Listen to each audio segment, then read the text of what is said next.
Haifa looks really peaceful, a really young, dynamic city at the same time. You can find something really interesting for you, and the view is just spectacular.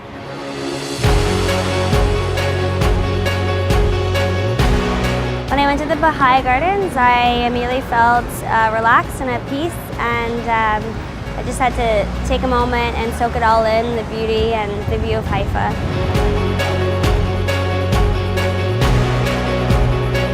The religious feeling about Baha'i Gardens, for me, it was very new.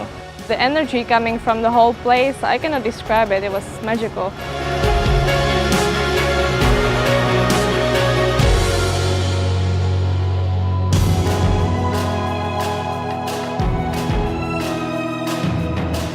German colony, it's the most amazing place in Haifa. It's the most peaceful place in Israel. And I suggest you visit it.